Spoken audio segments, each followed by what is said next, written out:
shukrani zetu mbele zako, hata kwa kutuwezesha kuwepo mahali hapa. Tunarudisha utukufu mbele zako. Ni katika jina la Yesu tumeomba tukiamini, na mtu mmoja sema amen.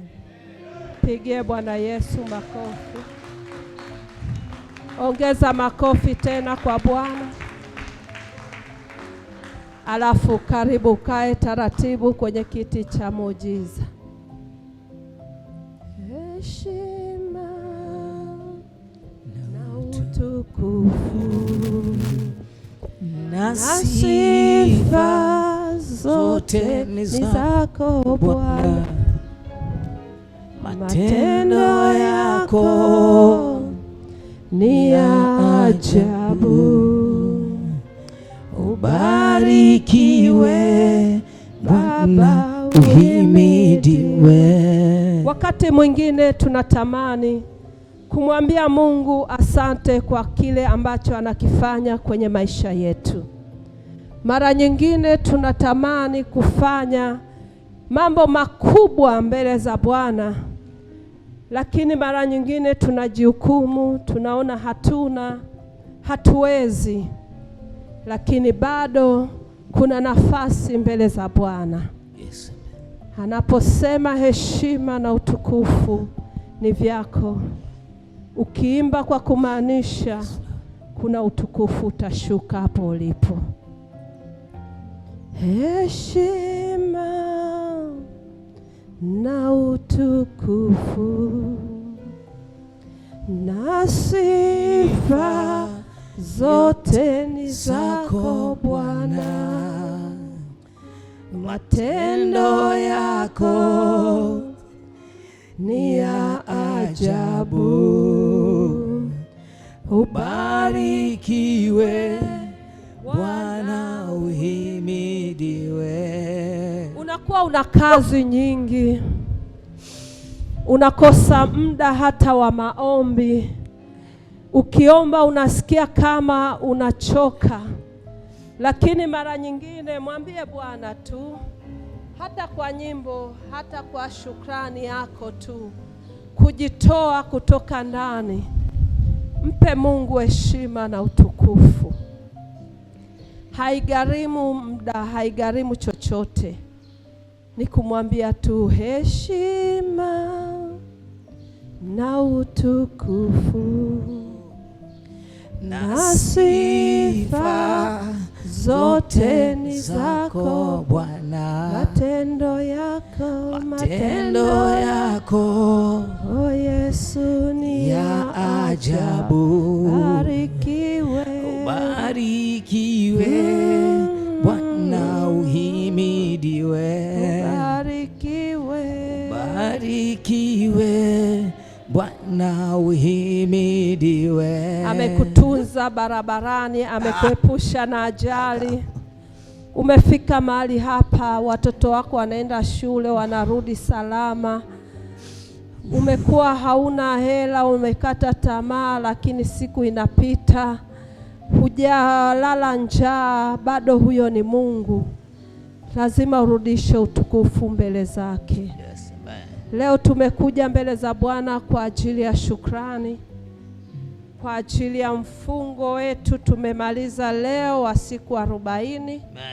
Kwa hiyo tuko hapa kwa ajili ya kumshukuru Mungu na kumrudishia Mungu heshima, utukufu na shukrani na adhama na kila tulichonacho mbele zake. Kabla hujaomba chochote, ni vizuri ukamshukuru Mungu. Hata kabla hujaingia toba, lazima umshukuru Mungu. Hata kwa hiyo nafasi ya kuja tu madhabahuni, unatakiwa umshukuru Mungu. Haleluya. Mshukuru Mungu. Mshukuru Mungu sana. Yeye ni kila kitu kwetu. Na leo nimekuja kuzungumza na wewe juu ya shukrani mbele za Bwana. Na tunaona mambo mengi ambayo Bwana Yesu ameyafanya, alishukuru. Na sisi tunapoingia mbele za Bwana, lazima tuje mbele za Bwana kwa ajili ya kumshukuru Mungu. Tunamshukuru Mungu pia hata kwa ajili ya kumuona Mama Mponda pale na Mzee Mponda. Mungu awabariki. Karibuni, tulikuwa nao tangu kule na Bwana amemleta leo na nilimuona hata Jumapili. Karibu sana. Haleluya. Sisi tunaendelea.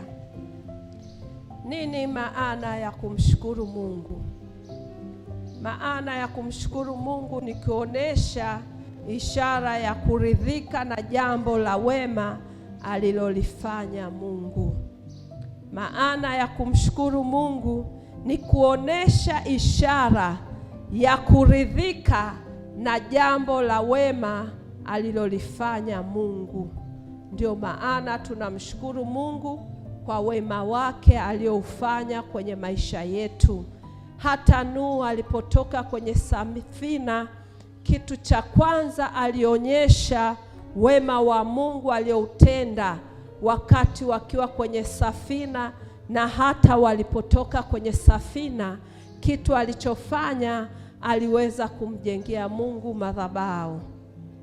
Kisoma ile Mwanzo 2 sura 20 hadi 21, utaona kitu kikubwa pale, kwamba hatushukuru tu kwa wema, hata kwa mabaya we mshukuru Mungu. Alafu ndani ya shukrani utaona majibu yakitokea kwenye maisha yako. Utaona nguvu za Mungu zikitembea kwenye maisha yako. Tumshukuru Mungu kwa kile ambacho anakifanya maishani mwetu. Mwanzo sura ya 8 mstari wa 20 hadi 21. Tumekuja mbele za Bwana kumshukuru, maana kama si Mungu hata tusingekuwa hapa leo. Kwenye maombi haya tulioyaweka mbele za Bwana siku hizi 40, mimi naamini kuna ushindi mkubwa sana kwetu. Hata kama uliweza kushiriki hata mara 2 kwa mfungo, na wewe Mungu akubariki hata kwa kushiriki kwa hizo 2. Lakini kuna ambao wamepiga zote 30, wakapiga 40. Mungu awazidishie maradufu katika jina la Yesu. Tuna wema wa Mungu maishani mwetu. Kuna mambo hayawezekaniki pasipo kufunga na kuomba. Kwa hiyo sisi tuna ujasiri mbele za Bwana. Tunaweza kuongea mbele za Bwana kwa sababu tumekuwa waaminifu mbele za Bwana. Kuna watu wameshiriki maombi haya tangu siku ya kwanza mpaka leo, hawajakosa hata mara moja. Kuna walioshiriki hata mara 5, mara 3, na wewe pia pokea hiyo neema katika jina la Yesu, kwa sababu umeshiriki. Lakini viwango vitatofautiana. Haleluya. Lakini neema utaipokea. Haleluya. Kuna waliowahi shambani alfajiri, kuna walioingia saa 6, kuna walioingia jioni, kuna walioingia ule muda wanatoka, wao ndio wameingia shambani, lakini Bwana aliwalipa wote mshahara mmoja. Mpaka wakalalamika, mbona Bwana umefanya hivi? Sisi tumekuja tangu alfajiri, unawezaje kutulipa sawa? Mungu ni Mungu, Mungu sio sisi. Haleluya. Mungu wetu habagui, achagui, mambo yake yamenyooka. Moyo wako tu kiudhabihu mbele za Bwana, haijalishi muda ambao umeutumia mbele zake. Haleluya. Kuna watu wameokoka leo, kuna watu wataokoka kesho, lakini wote, hata waliokoka miaka ya 80, miaka ya 70, miaka ya 60, lakini bado Bwana ametufanya kuwa wamoja. Hakubagua. Ni anaangalia moyo wa mtu uliyepondeka, moyo uliojitoa, moyo uliyeamua kusema mimi nitaambatana na Yesu. Sitamuacha. Huyo ndio mtu Mungu anamhesabia haki. Bwana Yesu asifiwe sana. Kwa hiyo tunapokuja mbele za Bwana lazima tuje na shukrani zetu. Haleluya. Jumapili kuna watu niliwaambia Bwana ana haja na wao na Mungu anatamani shukrani zao azione mbele zake. Mmoja wapo wewe hapo. Wewe, yes, simama. Wewe hapo unaogeuka nyuma. Yes. Lazima urudi mbele za Bwana kwa shukrani. Amen. Mambo makubwa yanakuja kwako. Haleluya. Nilikuangalia sana sijakuona, lakini message ilikuwa ni yako. Haleluya. Kwa hiyo shukrani inaleta majibu mbele za Mungu. Mina kubwa. Yes. Unaweza ukawa hauna kila kitu. Lakini ukamwambia Mungu, leo ninaingia nywani mwako kwa kusifu. Ukamsifu kana kwamba hautasifu tena. Sina sadaka, lakini sadaka yangu kwa Bwana, hata hii miguu na mikono ulionipa, acha niichezeshe, acha nimchezee Bwana. Nilisikia Adamu hapa akisema, bado mwanamke mmoja, nikasikia amani. Haleluya. Amen. Waliokuwa wanamsifu Mungu, kuna kitu kinatendeka kikubwa tu. Mungu anashuka katikati ya sifa. Haleluya. Amen. Leo sijisikii kuongea sana. Sauti yangu inashushwa tu. Haleluya. Amen. Wacha niishushe. Haleluya. Karibu. Mwanzo 8 mstari wake wa 20. Nuhu akamjengea Bwana madhabahu. Nuhu akamjengea Bwana madhabahu. Akatwaa katika kila mnyama aliye safi, katika kila mnyama aliye safi, na katika kila ndege aliye safi, na katika kila ndege aliye safi. Akavitoa sadaka za kuteketezwa, akavitoa sadaka ya kuteketezwa juu ya madhabahu, juu ya madhabahu. Bwana akaisikia sauti, Bwana akaisikia sauti. Bwana akasikia harufu ya kumridhisha.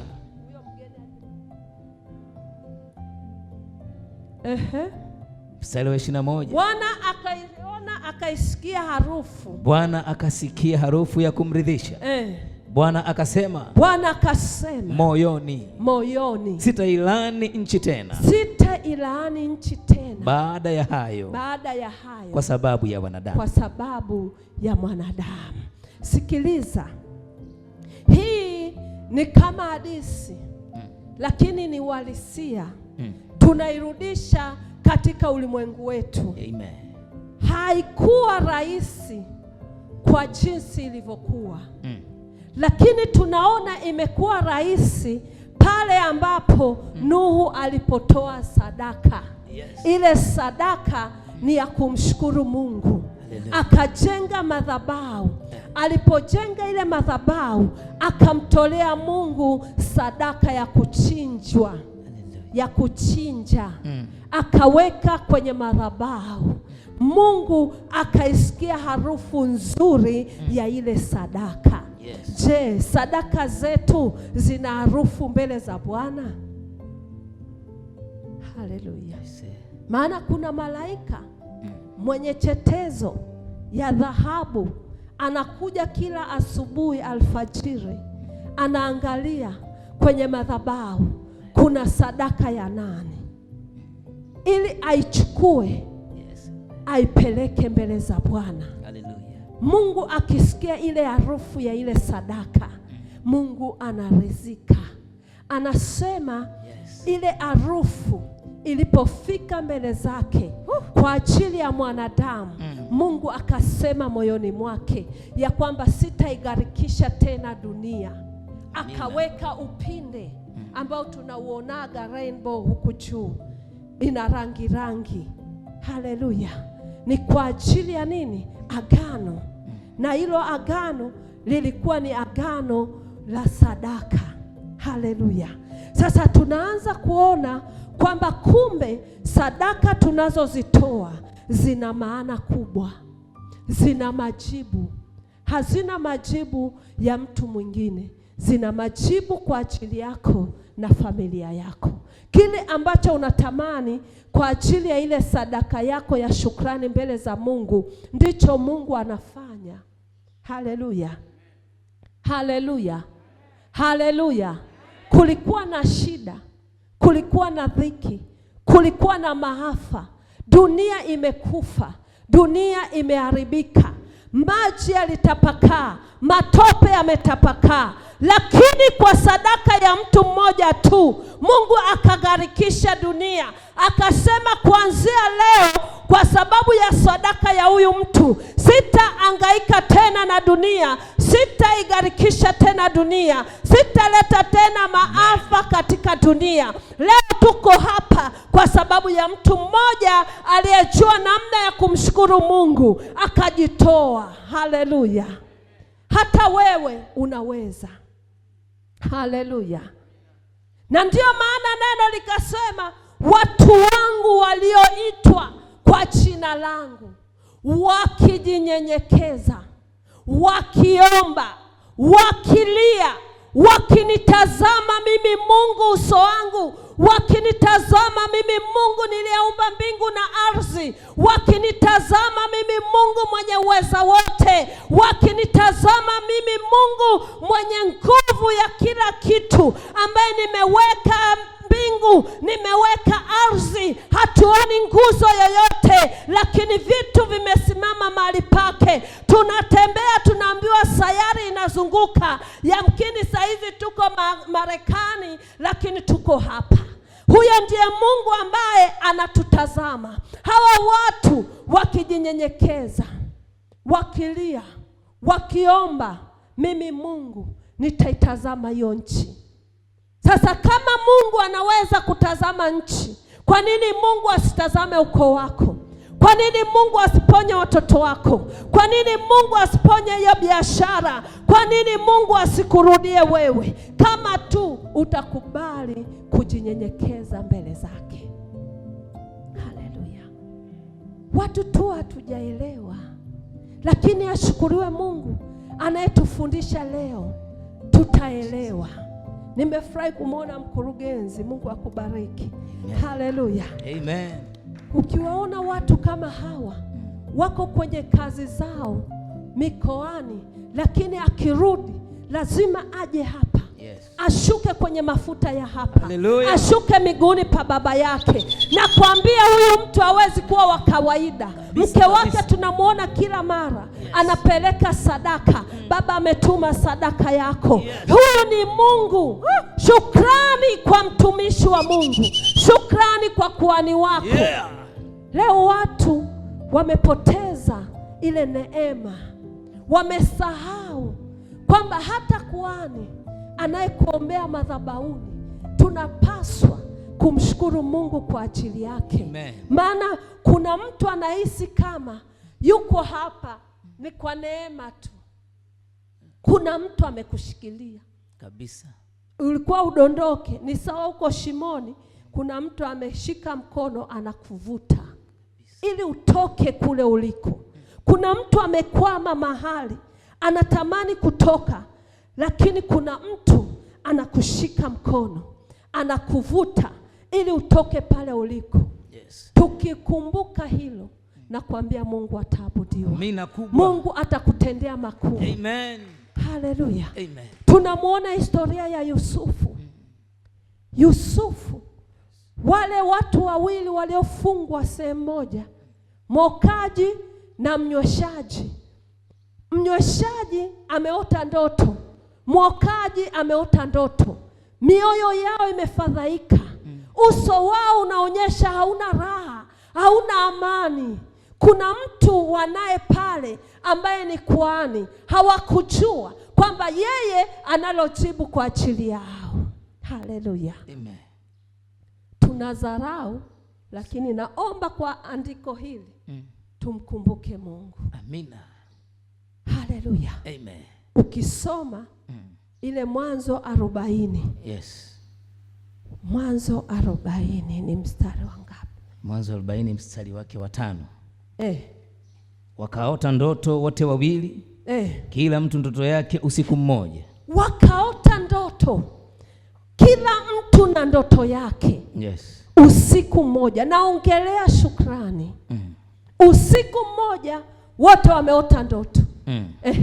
Kila mtu kwa tafsiri ya ndoto yake. Kila mtu kwa tafsiri ya ndoto yake. Mnyweshaji na mwokaji wa mfalme. Mnyweshaji na mwokaji wa mfalme. Mfalme wa Misri. Mfalme wa Misri waliofungwa gerezani. Yusufu akawajia asubuhi. Akawaona wamefadhaika. Wakiwa wamefadhaika. Akawauliza hao maakida wa Farao. Waliokuwa pamoja naye katika kifungo. Nyumbani kwa bwana wake. Akisema, mbona nyuso zenu zimekunjamana leo? Nyuso zenu sizielewi.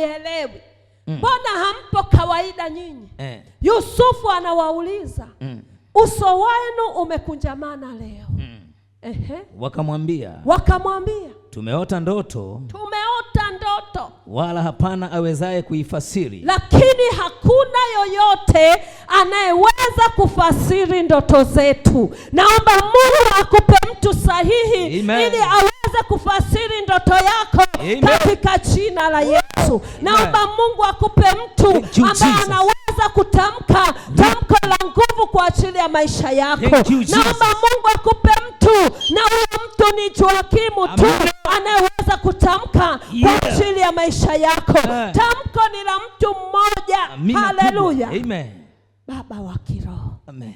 Anatamka nini kwako? Anasema nini juu ya maisha yako? Yes. Hawa watu walikosa mtu.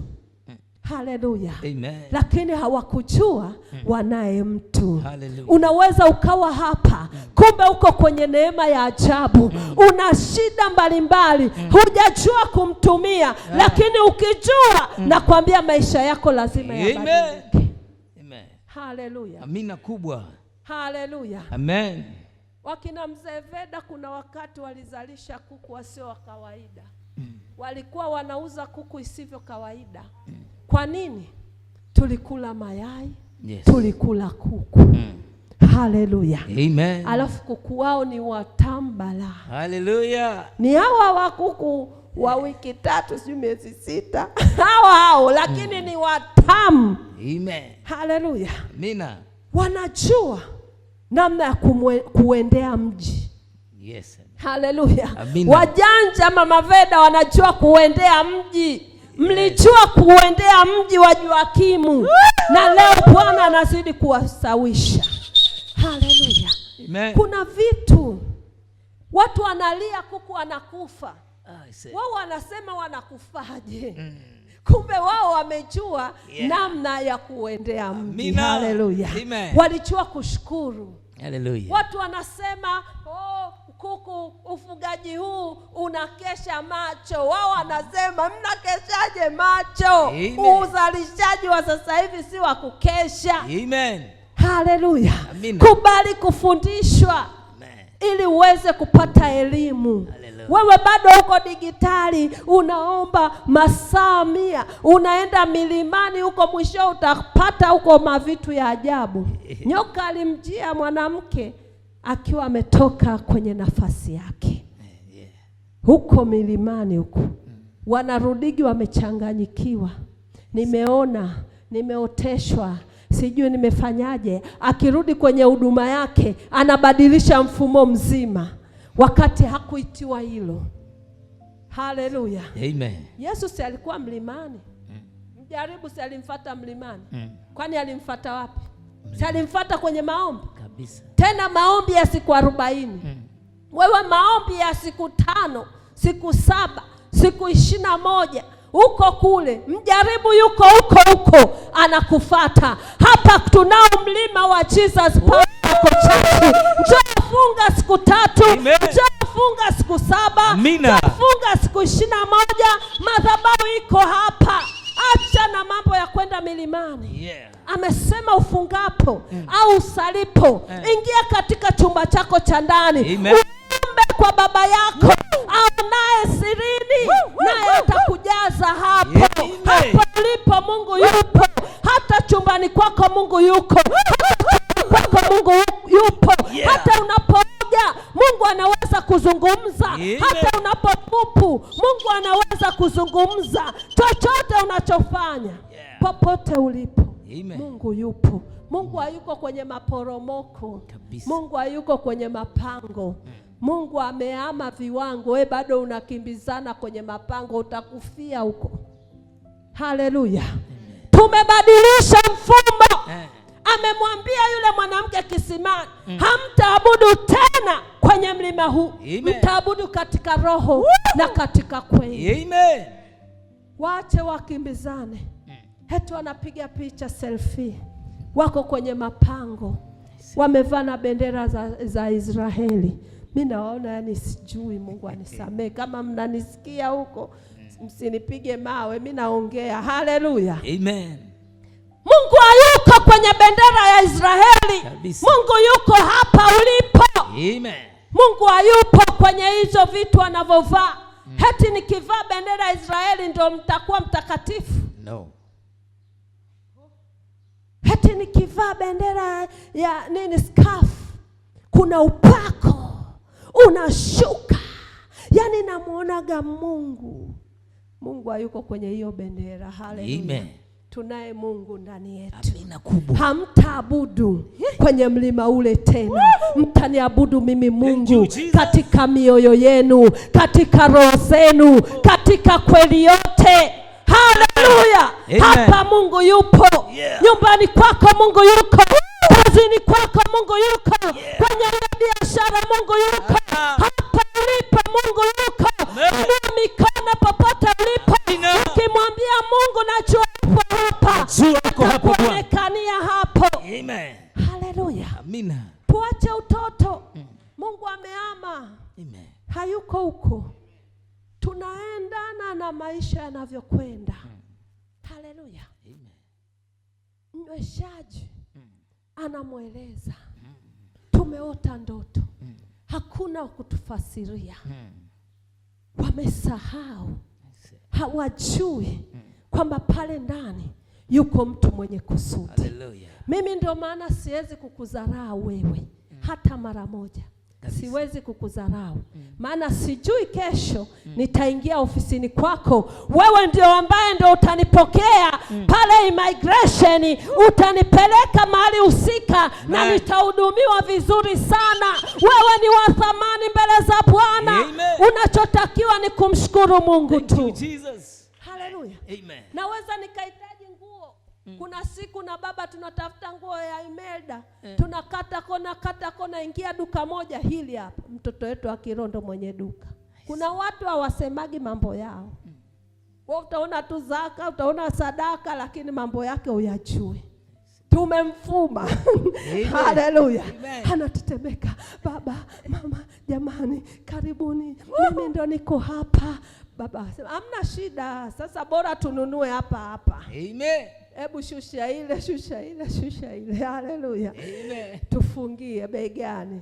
Akasema siwezi kuchukua hela yako. Haleluya. Amen. Haleluya. Amina kubwa. Sasa unajiuliza, tungemdharau. Ila huyo aliombewa hapa, alikuwa hana duka, Mungu kamuinua, kaanza taratibu.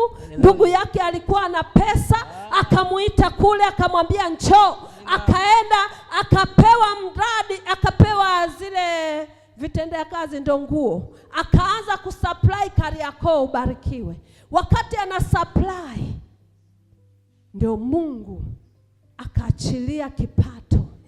Na yeye akafungua duka lake. Kwa hiyo akawa anafuata mizigo ya watu na mizigo ya dukani kwake. Huyo ndiye Mungu tunayestahili kumwabudu. Lakini leo huyo aishahama kanisa, karudi kwenye dini yake. Yaani hata kama una dini yako, ulikopata muujiza ni wapi? Kabisa. Lazima urudi kushukuru. Kabisa. Wakoma wale walipona wote 10. Lakini mmoja wakati wanaenda akasema hapana, siwezi kwenda na muujiza huu.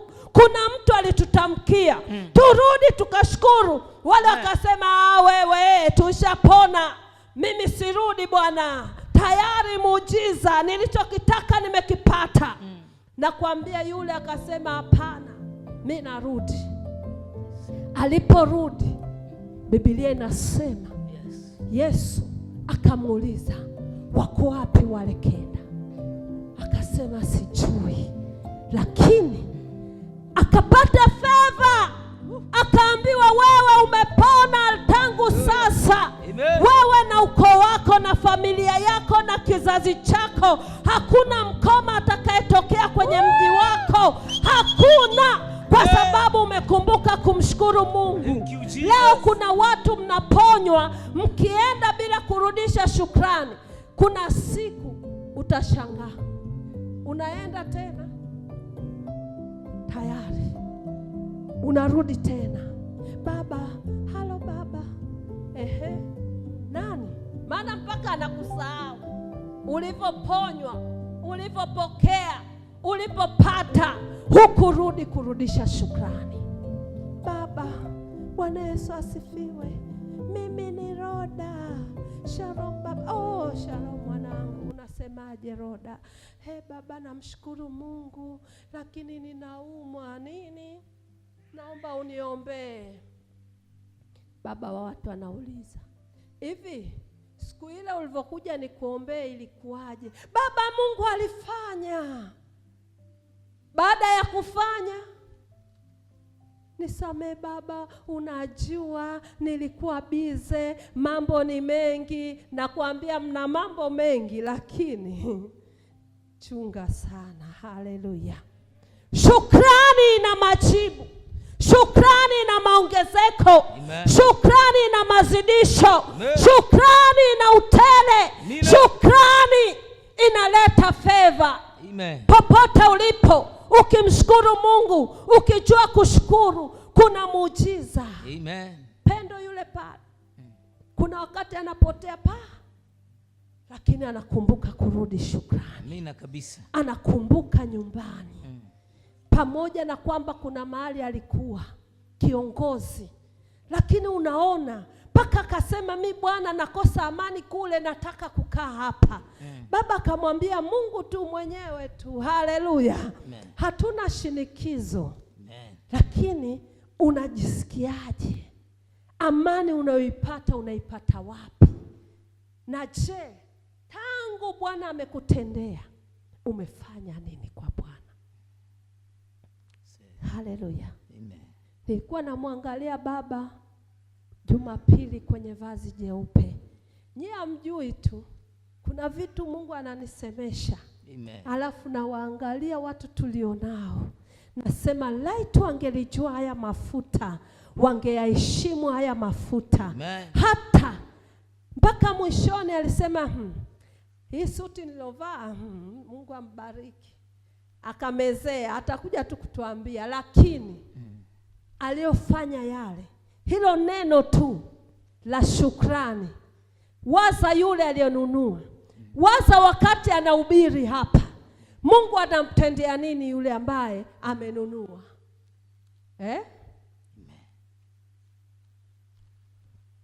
Sisemi kwamba baba ana shida ya kununuliwa na wewe. Naongelea kama mchungaji, kama askofu, kama mtenda kazi kwenye hii madhabahu. Amen. Na kusaidia wewe ulioko hapa. Ni vitu vidogo vidogo, lakini vina mantiki kabisa. Haleluya. Amen. Nuhu akajua namna ya kumtolea Mungu.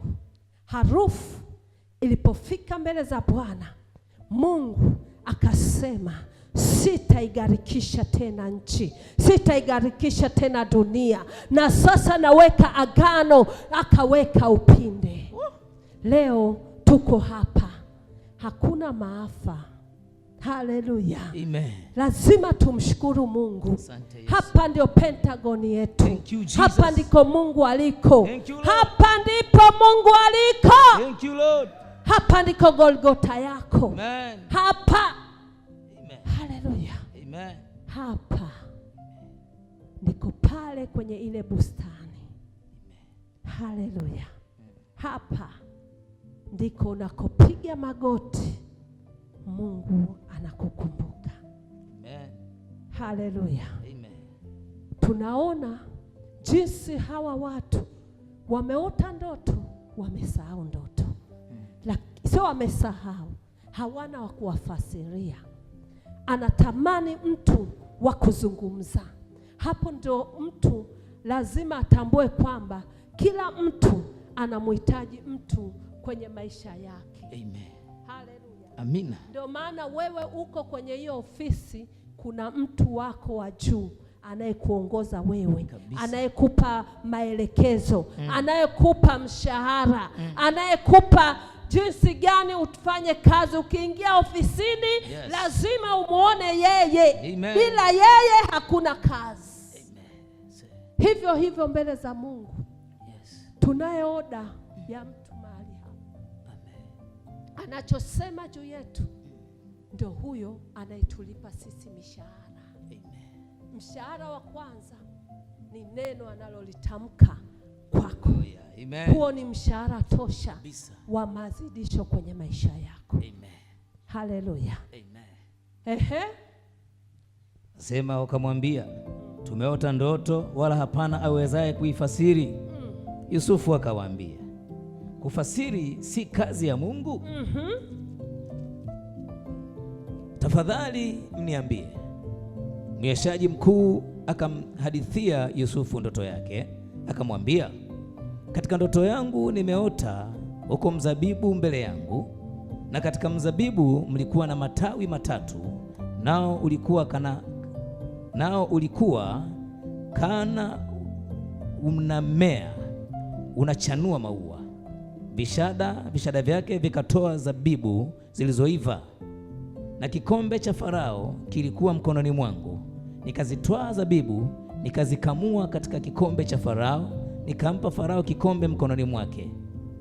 Yusufu akamwambia. Yusufu baada ya kuelezwa hiyo ndoto, Yusufu akamwambia.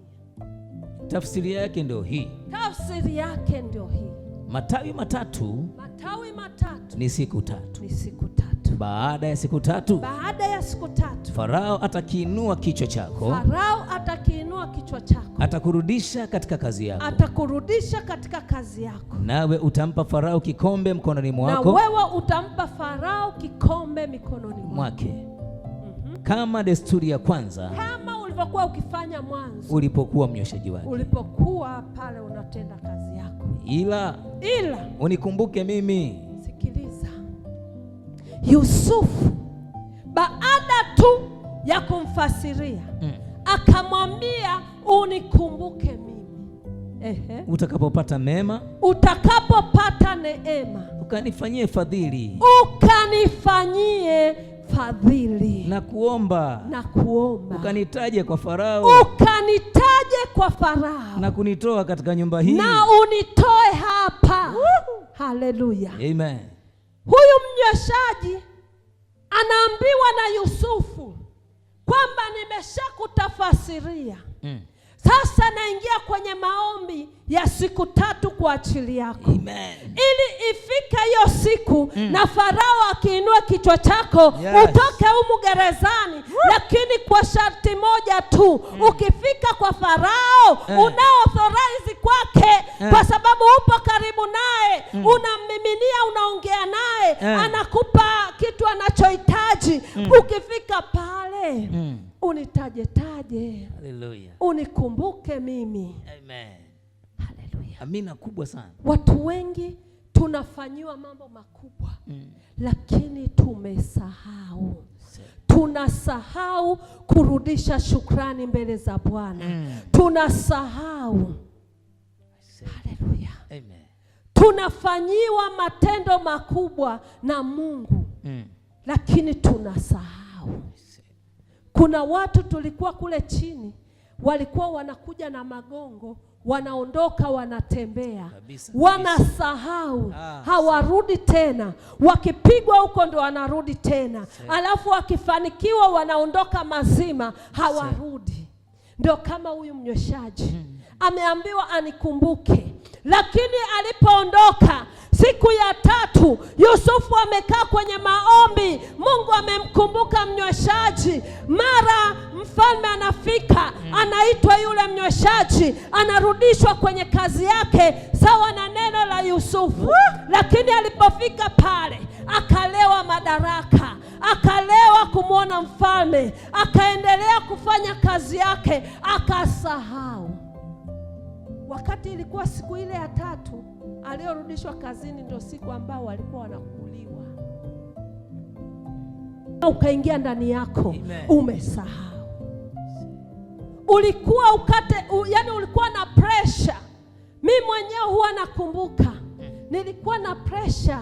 Mimi nakwambia kuna mtu analetwa mahali pako kwa kusudi maalum. Nilikuwa ninakaa, pressure ikinipanda kichwa, nasikia vibaya, nakimbizwa hospitali, nikipimwa pressure iko juu, mpaka madaktari wanasema tukikuanzishia dawa hiyo utakunywa maisha yako yote, hautafaa. Wacha unywe maji mengi, fanya hivi na hivi. Nachomwa sindano au natundikiwa drip, narudi nyumbani, nakaa kidogo, nasikia usingizi, nimechoka, nikipelekwa pressure iko chini. Haleluya. Amen. Baba ananiambia hivi, wewe sikiliza maneno. Ni mtumishi wa Mungu. Hii pressure, kwa nini unaikubali? Kwa nini? Mbona wewe nakuona huna pressure? Haleluya. Mbona nakuona wewe ni mzima? Kwa nini usitulie ukakataa? Amen. Na leo sikupeleki hospitali, hauna pressure. Mina kubwa. Kaa hapo na jagi la maji, kunywa maji. Haleluya. Amen. Kunywa maji. Na mimi nakaa hapo pembeni kunywa maji. Yaani wewe maji tu, ukikaa maji. Nikichelewa nakwambia kunywa maji kama soda hapo, tulia hapo. Kunywa maji. Hauna pressure. Hallelujah. Hauna. Amen. Kumbe maneno ni dawa. Amen. Kumbe maneno tunayotamkiwa yanaweza kuleta uzima au yakaleta mauti. Maneno unayotamkiwa yanaweza yakakuua. Maneno tu. Ndio maana tumeambiwa tuchunge vinywa vyetu. Kabisa kabisa. Maneno tunayoyatamka kwa watoto wetu.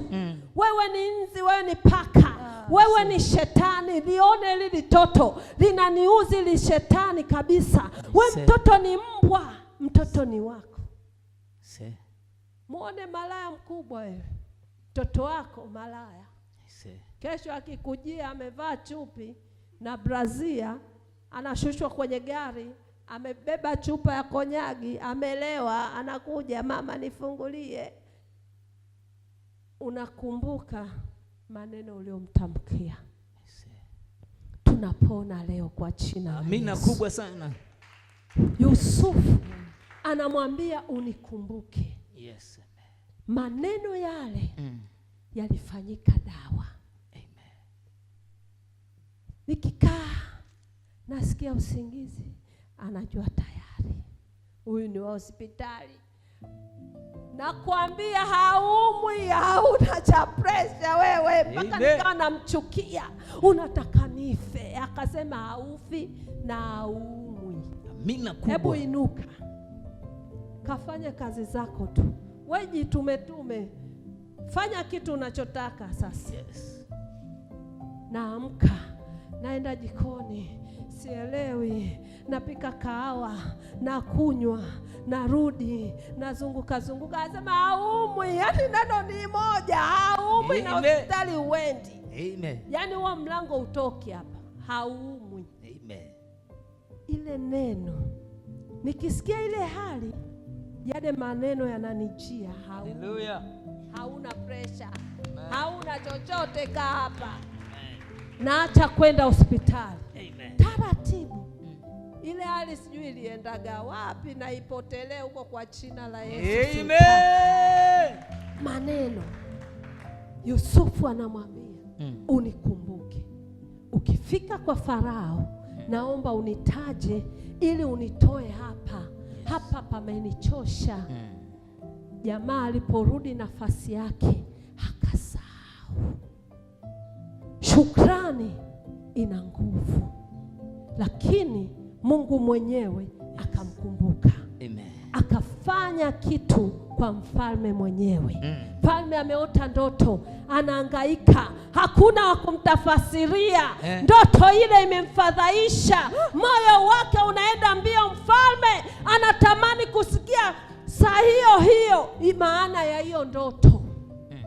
Haleluya! Kumbe Mungu ameandaa njia kwa ajili ya yule mtu ambaye alikuwa na shukrani mbele za Mungu. Mungu akamkumbuka, akaamua amtendee mema mwenyewe kwa Farao. Farao ameita wachawi, ameita waganga, ameita wasiri, ameita watu mbalimbali ambao wanatenda mambo ya ajabu kwake, ambao aliwaamini. Wakafika, Farao anaelezwa ndoto, haelewi. Haleluya. Bado moyo wake unakataa maana ya zile ndoto alizompa. Jamaa mwokaji, si ndio yuko jirani na mfalme, akamwambia, samahani mfalme, uishi milele, ila kuna mtu kule gerezani aliwahi kunitamkia maneno. Yale maneno alivyotamka vile vile ndivyo ilivyokuwa kwangu.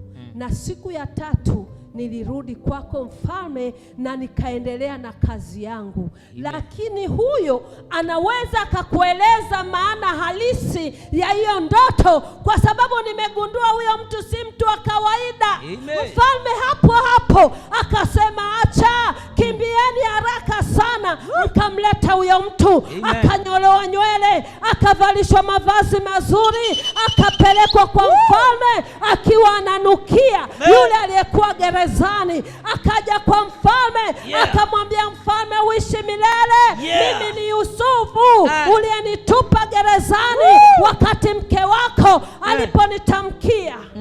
Haleluya. Amen. Mfalme akamwambia, ndoto hii ni masuke 7, ng'ombe 7, wakala ng'ombe wale wanene. Yani ng'ombe wembamba waliokonda wamewala ng'ombe walionenepa. Lazima hiyo ndoto uitafakari kabisa. Haleluya. Amen. Masuke 7 mazuri yameliwa na masuke yaliyo dhaifu, yakayameza yale. Mfalme anamuuliza Yusufu. Haleluya. Yusufu akamwambia mfalme, ndoto yako ni hii. Hakuna awezaye kufasiri ndoto ila kazi ya Mungu ndio iliyo ndani yangu, ndio alionipa uwezo wa kuweza kufasiri ndoto yako mfalme. Si mimi wala si waganga hawa wala mtu yoyote wa miungu duniani wala popote hawezi, ila Mungu tu wa Israeli anaweza kutoa majibu. Amen. Lakini ndoto yenyewe ni hii mfalme. Yusufu akiwa anaringa tu anazunguka kwa mfalme. Haleluya. Anaonyesha yale mateso aliyoteswa kule. Sasa hapa lazima Mungu aonekane. Amina kubwa. Hema miaka 7 itakuwepo katika nchi hii. Ni shibe, ni chakula, ni utele usio wa kawaida, hujawahi kutokea. Huu mwaka lazima tutafute watu mfalme, tafuta watu wenye hekima, waweze kuchukua vyakula vya miji, waende na miji jirani, wabebe vyakula. Magala yajengwe kwa ajili ya miaka mingine 7 inayokuja ya njaa kali. Farao akashuka kwa Yusufu, akasema, tumpate wapi mtu kama huyu ambaye Roho wa Mungu anakaa ndani yake? Tumpate wapi mtu kama huyu? Akitamka juu ya maisha yetu, maisha yetu yanabadilika. Akitamka juu ya kazi, juu ya biashara, wasio na kazi wamepata kazi. Maskini leo wanaonekana wana fedha. Una nguo 3 lakini unaonekana unabadilisha nguo mpya kila siku. Kumbe ni zile zile. Ni neema ya madhabahu. Amen. Amina. Haleluya. Amen. Tumpate wapi mtu kama mfalme? Akasema, niwezaje kuchagua mtu mwingine kama si wewe?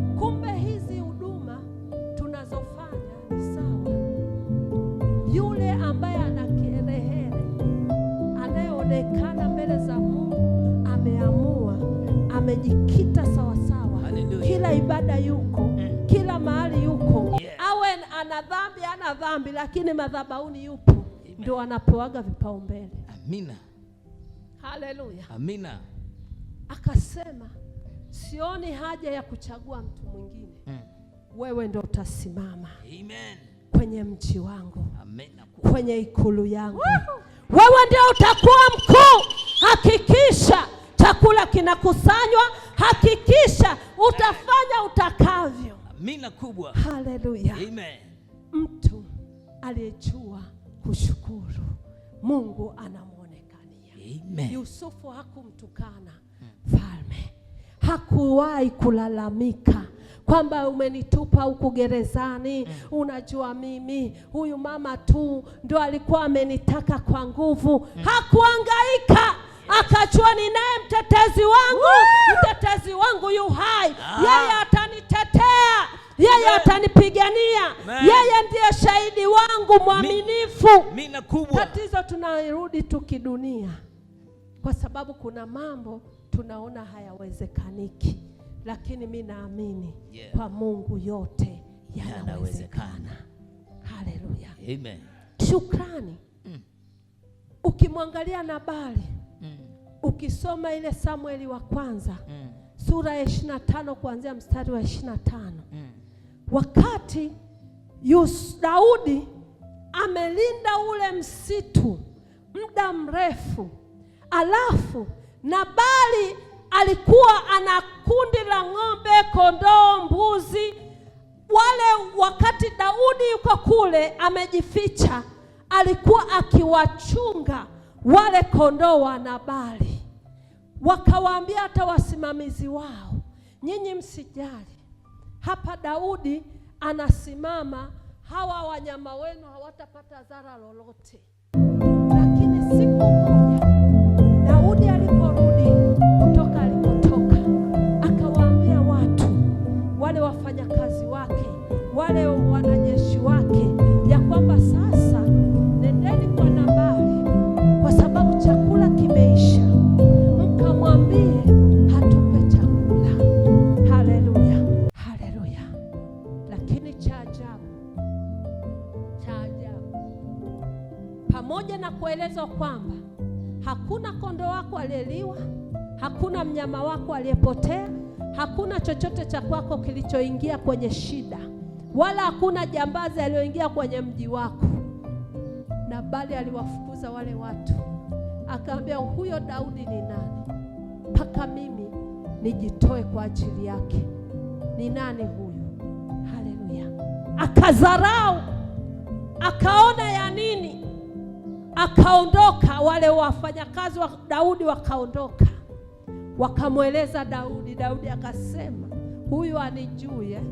Sasa hakuna kitu kitapona kwake, kuanzia wanyama, kuanzia mke, kuanzia mifugo, kila kilicho cha Nabali lazima leo kife.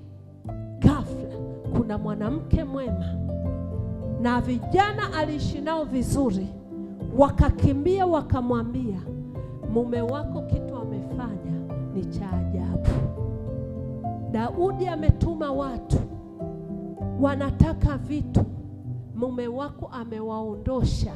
Na unamjua Daudi, hapa tulikuwa tunalindwa na yeye, tulikuwa tuna ulinzi wa ajabu hapa kwa ajili ya Daudi. Sasa tutakufa. Yule mama kwa hekima akakimbia bandani, akachinja ng'ombe, akachukua dhabibu, akachukua asali, akachukua jibini, akachukua vitu vyote ambavyo Daudi alivitaka, akavitandika kwenye punda, akachukua vijana, akaondoka, akaenda kumfata Daudi. Anamuona kuna mtu anakuja na msafara, panga limewaka namna hii, anakuja kuua. Kuirudisha hasira ya mtu aliyekuwa anaua ina neema ya Mungu pia, inahitaji neema. Panga limenolewa, mwanamke alipoona akajua huyu ndio Daudi, akashuka kwenye punda wake, akasujudu hata nchi, akaanza kuzungumza na Daudi maneno ya hekima. Akamwambia huyu Daudi ni mjinga, huyu Nabali ni mjinga kama jina lake lilivyo. Nabali ni mpumbavu na upumbavu uko ndani yake. Bwana, usimwangalie huyu mtu, niangalie mimi mtumishi wako, niangalie mimi mfanyakazi wako, niangalie mimi. Nimekuja kuleta vile vitu ulivyovitaka. Achana na Nabali, lakini mimi nimekuja kwako kwa shukrani, kwa moyo wa kupenda, kwa moyo nimekuja Bwana. Akashuka Daudi alipoona ile hekima ya yule mama, akarairi, akarudisha upanga wake, akapokea vile vitu mikononi mwa yule mama.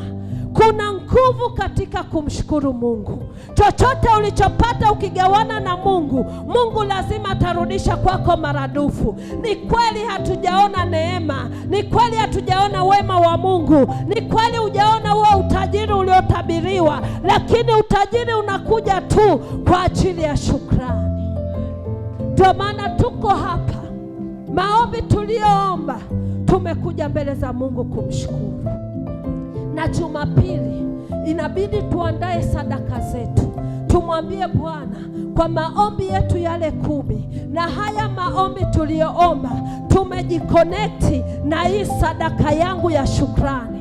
Ni kweli Nabali alimtukana mfalme, lakini mama alishuka kwa mfalme. Yawezekana kwenye ukoo wako kulikuwa kuna jambo lilitendeka, hakuna aliyemkumbuka Mungu, wote wanaabudu miungu, wanashukuru kwenye makaburi, wanaenda kutoa kule. Mara nyingine yawezekana roho ya uaji ikawa kwenye familia yako, lakini tunapokuja mbele za Bwana kwa shukrani, Mungu huwa anabadilisha ule utaratibu uliokuwa kwenye ukoo wenu, na Mungu akarudisha heshima. Mlikuwa mnaitwa wachawi, ulikuwa unaonekana mchawi, ulikuwa unaonekana ufai. Kuna watu walikuwa wanatumia sura yako, wanaenda kuloga, mtaa mzima unaitwa mchawi wewe, wakati ujui uchawi. Na kuambia kwa shukrani mbele za Bwana, Mungu lazima afanye.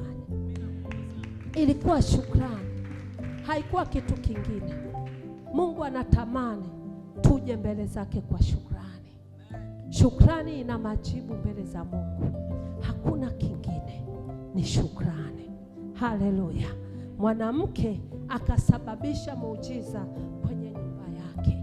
Walikuwa wafe, lakini ghafla badiliko likatokea na Mungu akaiponya ile nyumba. Hakukukua tena na mauti, na Nabali alikuja kufa baada tu ya kukosa hekima. Mungu akamwadhibu mwenyewe. Huna haja ya kuhangaika sana, huna haja ya kuteseka sana. Ni shukrani mbele za Mungu.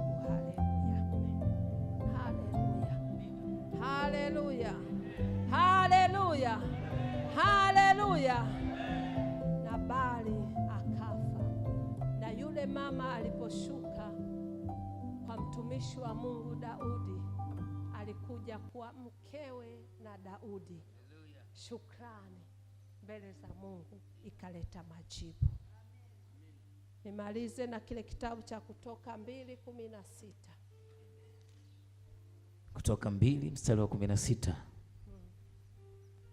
Basi kuhani wa Midiani alikuwa na binti 7, nao wakaja wakateka maji, wakazijaza birika maji, wapate kunywesha kundi la baba yao. Sikia, kuhani wa Midiani alikuwa na binti zake 7.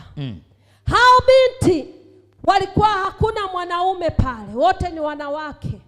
Akawatuma wakaje kunywesha maji au kuteka maji. Ili wapate kunywesha kundi la baba yao. Wachungaji wakaja wakawafukuza. Wachungaji walipoona ni wadada tu, wakawafukuza. Lakini ghafla pembeni kulikuwa na mtu anaitwa Musa. Anaona tukio linatokea. Mabinti wakizalilishwa, wakifukuzwa, wakiambiwa toka kwanza, sisi wanaume tuanze, halafu nyinyi baadaye. Akaangalia Musa pembeni, anaangalia. Lakini Musa akasimama. Akawasaidia. Akaanza kuwasaidia wale mabinti 7. Akalinywesha kundi lao. Akawafukuza wale wanaume. Akawafukuza kwa sababu Musa alikuwa mbabe. Na ukumbuke hapo ametoka kuua mtu kule Misri. Ndio amekimbia hivyo. Haleluya. Amina. Ukumbuke Musa huyu. Wakati Mwisraeli na Mwisraeli wanagombana, akawaamua, akawaambia, nyinyi ni ndugu, mnagombanaje? Mmoja akamjibu akamwambia, unataka kuniua kama ulivyomuua yule Misri? Musa akajua hapa kimenuka. Mfalme akipata taarifa atanifukuza. Akakimbia. Mbabe wa Misri, amefundishwa mambo ya Kimisri, amefundishwa sheria za Kimisri. Akaondoka, akafika pale, akawafukuza wale wanaume waliokuwa pale kisimani. Akaanza kuwachotea wale mabinti maji. Akawaambia, kaeni mtulie, mimi ndio nitawashughulikia. Akawachotea, sio walichota wenyewe. Walipofika kwa Reueli baba yao, wachungaji wakaja wakawafukuza. Lakini Musa akasimama akawasaidia, akalinywesha kundi lao. Walipofika kwa Reueli baba yao akasema, imekuwaje hata mkarejea mapema leo? Haleluya. Baba yao Reueli akashangaa. Maana mabinti walikuwa wanachelewa kurudi. Walikuwa labda wanarudi usiku, kwa sababu mpaka wanaume wote wamalize kuchota maji ndio wao wachote. Lakini siku hiyo ilikuwa tofauti. Wamerudi mapema, mpaka baba ameshtuka. Mbona mmerudi mapema? Kulikoni? Nini kimetokea? Haleluya. Amen. Mabinti wakasema, Misri mmoja alituokoa katika mikono ya wachungaji. Haleluya. Mabinti wakaeleza, wakasema kulikuwa na Misri mmoja ndio ambaye ametuokoa kwenye mkono wa wale wanyweshaji. Tena zaidi ya hapo, akatutekea maji. Ndio yeye aliyetutekea haya maji tuliyoyaleta. Akalinywesha kundi. Alafu akalinywesha na kundi akalinywesha ili kundi maji. Huyo Misri. Akawaambia binti zake. Reueli akawaambia binti zake. Reueli, baba mwenye hekima. Baba mwenye busara. Haleluya. Baba anayejua. Akaanza kuwauliza binti zake. Yuko wapi basi? Huyo mtu aliyetenda wema huu yuko wapi? Huyo mtu aliyowafanyia haya yuko wapi? Huyo mtu aliyowalishia ng'ombe zenu, aliyowachotea maji, huyo mtu yuko wapi? Mbona mmemwacha mtu huyo? Mbona mmekosa adabu mkamwacha huyu mtu mwema huko? Mwiteni ale chakula. Mleteni. Rudisheni fadhila. Haleluya. Mrudisheni hapa. Kamleteni. Ale chakula. Watu wengi tunasahau wema Mungu aliyetufanyia maishani mwetu. Una mtoto amemaliza form 4, sijaona mtu aliyekuja hapa mbele akasema, baba, nimeleta shukrani yangu. Binti yangu amemaliza form 4, amefaulu vizuri, kiwango ambacho kinanistaajabisha. Hivi Mungu atamfaulisha form 6? Mungu ataruhusu? Au hapo katikati lazima mimba ingia au fujo zingia hapo katikati? Haleluya. Amen. Margaret alileta sadaka. Sema binti yangu amemaliza form 6. Akamshukuru Mungu. akasema namshukuru Mungu. Amen. Huyo binti lazima aende chuo. Amina kubwa. Kwa sababu alindwe na akili zake. Shukrani inamlinda. Leo tunasahau. Wamemaliza form 4 wangapi hapa? Mbona hamkumbuki kumshukuru Mungu? Na sasa hivi maombi yamekuwa makali. Yaani kila mtoto anayepiga simu, nimefaulu. Mpaka tunauliza hadi huyu amefaulu. Kuna mama mmoja ameshuhudia hapa akasema, yani hadi huyo ambaye tunamjua kabisa hawezi kufaulu amefaulu. Amina kubwa. Kwa nini? Kuna neema ya kumshukuru Mungu kwenye madhabahu. Amen. Huko hapa unaweza ukajiona wewe ni wa kawaida. Wewe si wa kawaida. Mungu anaangalia shukrani mbele zake. Kabisa. Ili Mungu ajitukuze kwenye maisha yako. Amen. Ni shukrani. Amina. Haleluya. Amen. Hatujui kushukuru. Jasa amesimama hapa akamshukuru Mungu. Hallelujah. Kwa ajili ya kijana wake. Yes. Ameanza kutamka matamshi. Amemshukuru Mungu. Kwa nini Mungu asimfanye huyo kijana aseme? Amen. Shukrani. Yes. Wako wapi Kenda? Wewe umerudi kushukuru. Yes. Haleluya. Amen. Mikate ilikuwa ni michache. Mikate 5. Ni samaki 3 2. Mikate 5.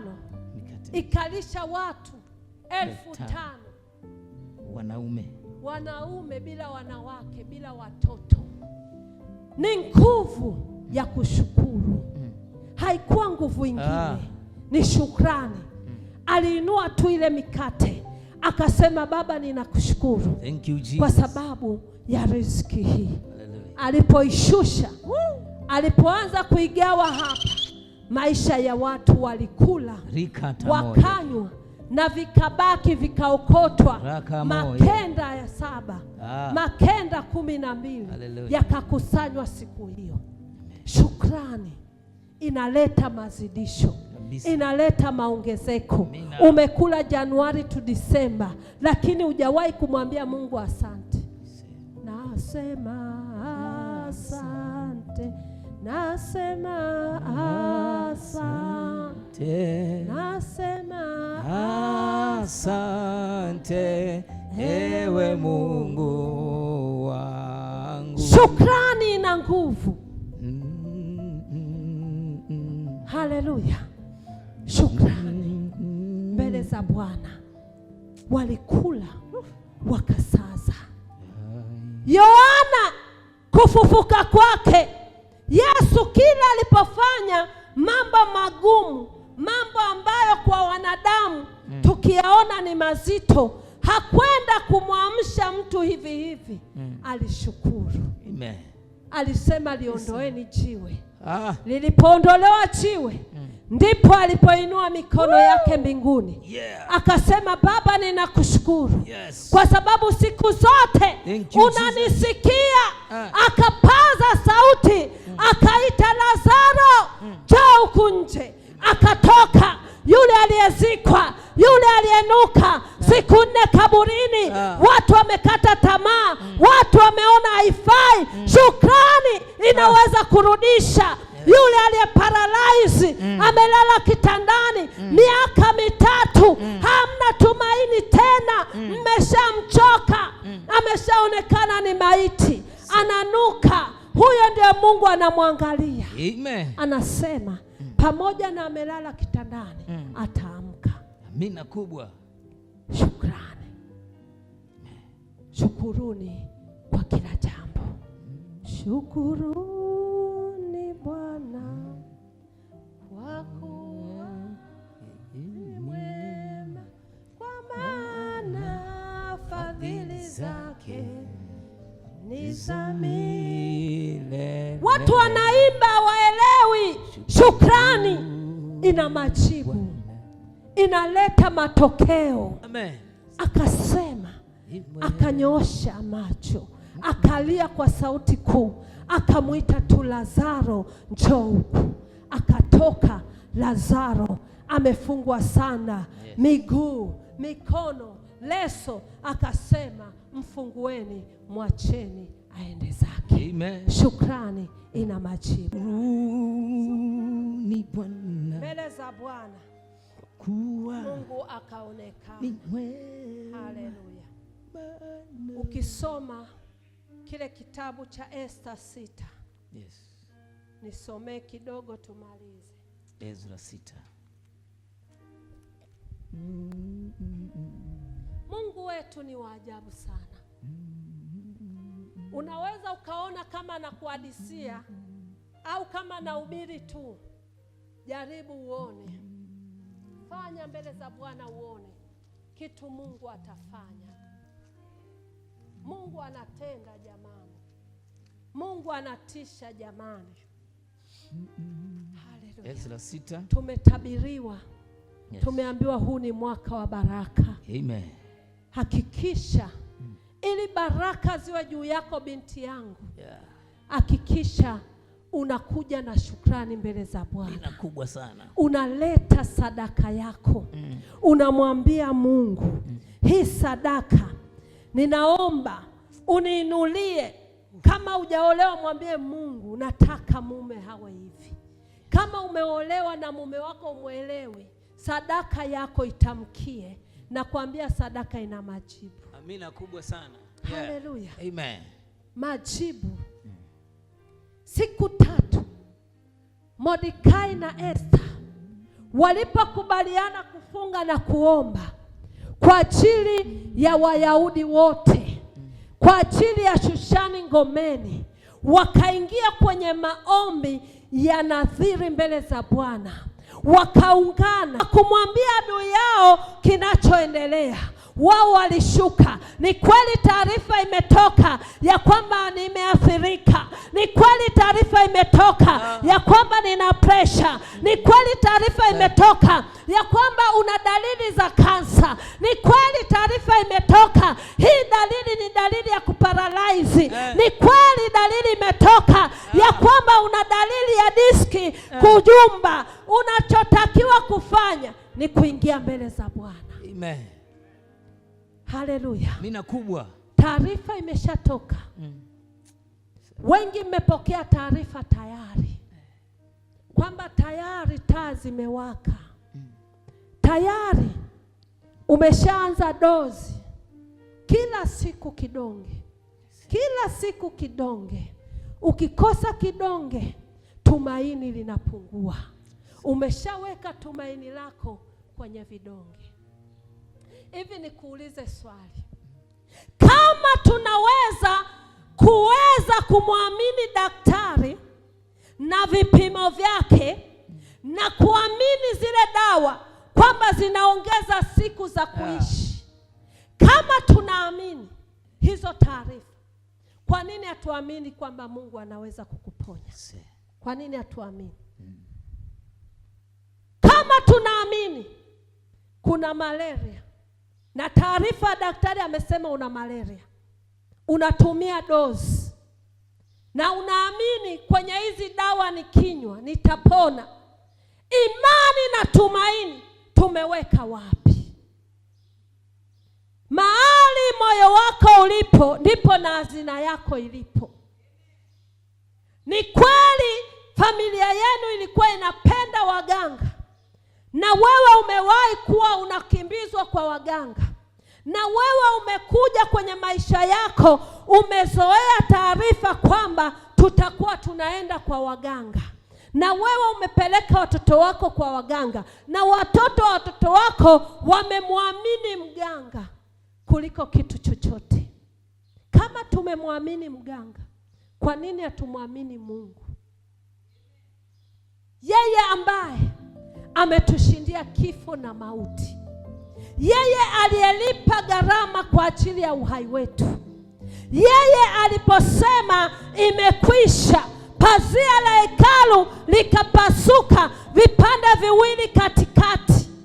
Akasema kuanzia sasa tunaweza kuingia patakatifu pa patakatifu. Akaondoa partition tulizokuwa tumewekewa. Kwa nini hatuamini. Tumeweka partition kwamba mwanamke hastahili kuhubiri, kusimama kwenye madhabahu kuhubiri. Kwa nini? Kama we ni mwanaume, kwa andiko lipi wewe peke yako unatakiwa uhubiri? Kwa nini hatuamini? Kwa nini hatuamini? Turudi kwa Bwana. Kama umeweka akili yako huko, pia unaweza ukaweka akili yako kwa Mungu. Haleluya. Rudisha akili yako kwa Mungu. Rudi kwa Mungu. Yeye ni kila kitu kwetu. Ukipenda kuwa na shukrani mbele za Mungu, Mungu lazima kuangalie. Mungu atakuona. Mungu atakutendea mema. Mungu atakufanikisha kwenye kila jambo unalolifanya. Rudisha tumaini kwake. Kama ulikuwa unaamini hizo dawa, njoo mbele za Bwana kwa shukrani. Njoo nywani kwake ukimsifu kwa uzuri na utakatifu. Njoo mbele zake, acha zinaa, acha dhambi. Rudi kwa Bwana, alafu muone Bwana. Kuna watu mmeambukizwa, si nyinyi mmetafuta. Kuna watu hamkutenda hayo, lakini mmekutwa nayo. Njoo kwa Bwana kwa shukrani.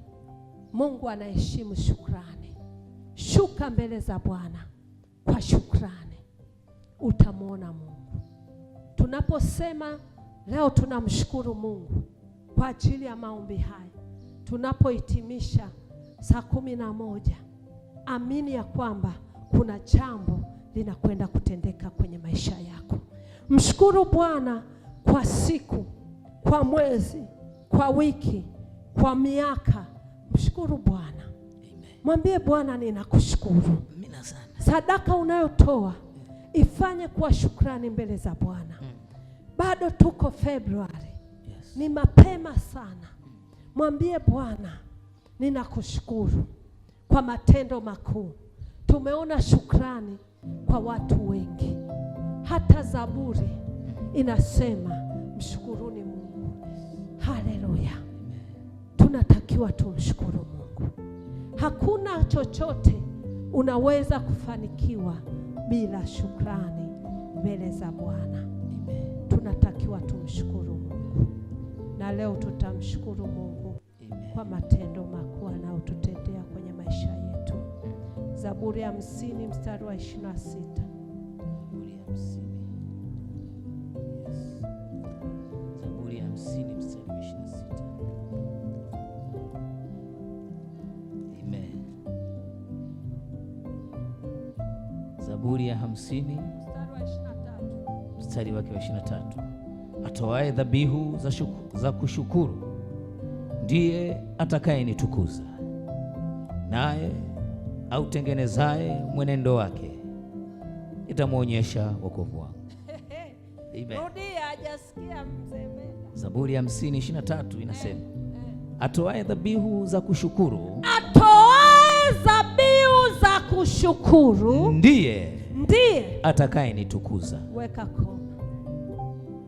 Anayetoa dhabihu ya kushukuru ndio anafanyaje? Ndiye atakayenitukuza.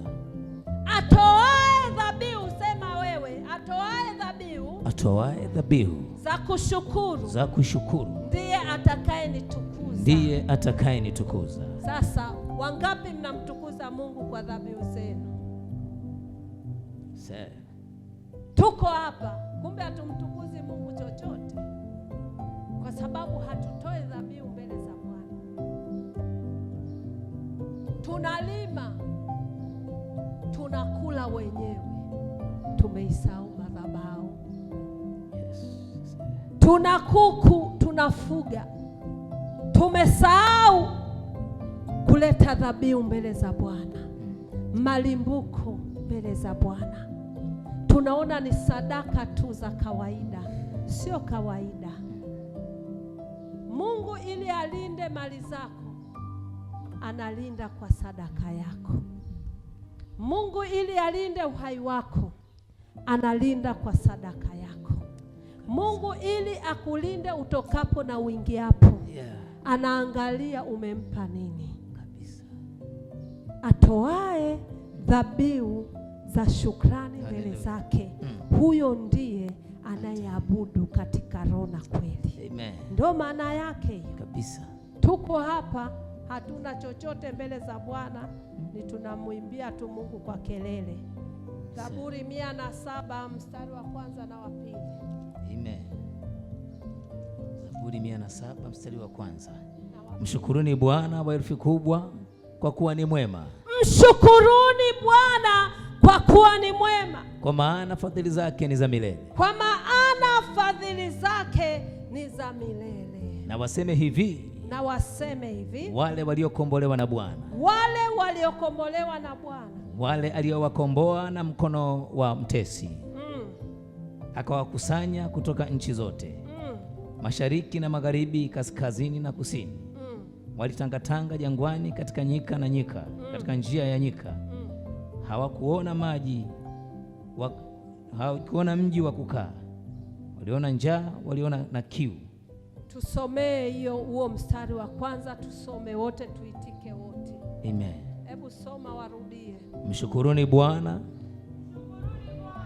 kwa kuwa ni mwema, kwa maana fadhili zake ni za milele. Haleluya. Amen. Amesemaje? Hebu rudia bila kuambiwa. Mshukuruni Bwana kwa kuwa ni mwema, kwa maana fadhili zake ni za milele. Kwa maana nini? Kwa maana fadhili zake ni za milele. Kwa maana fadhili zake ni za milele. Kwa hiyo tunatakiwa tufanyaje? Tumshukuru sana. Tunatakiwa tumshukuru Mungu. Amen. Kwa sababu fadhili zake hazina kikomo. Anasema fadhili zake ni za milele. Fadhili zake hazina mwisho. Amen. Ukimshukuru Mungu hana mipaka na wewe. Fadhili zake zitakuwa kwenye maisha yako. Hautalia njaa, watalia wengine. Yes. Wewe utaendelea ukiwa na raha zako katika jina la Yesu. Haleluya. Amen. Wakolosai 4 mstari wa 2. Amen. Kolosai 4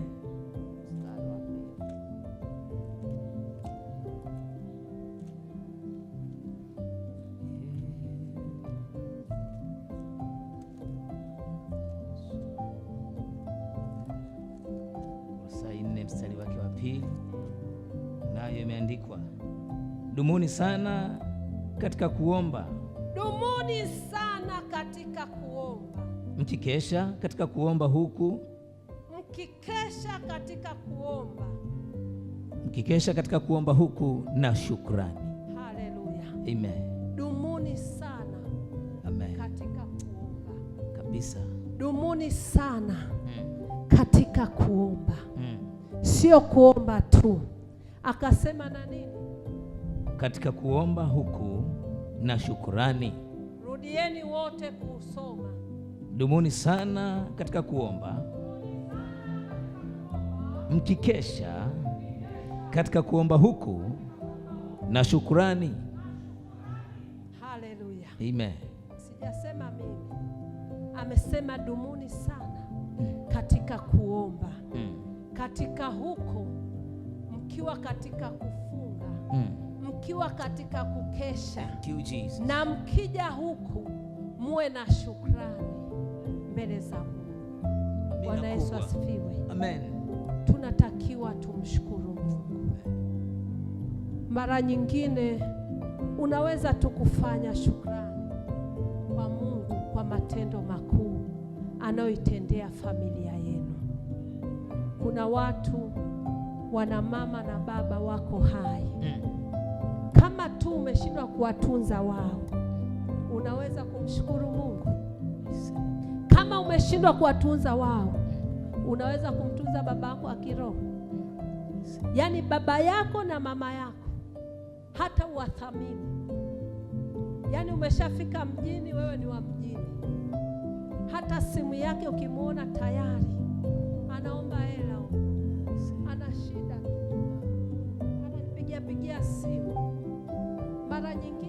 mzazi anatamani kusikia sauti yako. Mara nyingine anakoroga uji, lakini akuelezi shida yake. Sio lazima akuombe, mtumie, alafu izungumzie sadaka hiyo. Uone kitu mama yako atafanya. Ni kidogo lakini cha baraka. Ni kidogo lakini kina nguvu. Matamshi yake yana nguvu. Sasa waza Mungu, je, mama anaposema ubarikiwe, baba anaposema ubarikiwe, nini kinatokea?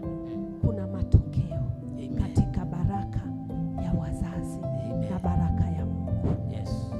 Nyosha mkono wako, mwambie mzazi wako kwamba mama, nimekutumia hii. Uone jinsi atakavyofurahi. Tumependa kuombwa. Unataka baba yako wa kiroho aje hapa akuombe? Hapana. No. Simama kwa miguu yako.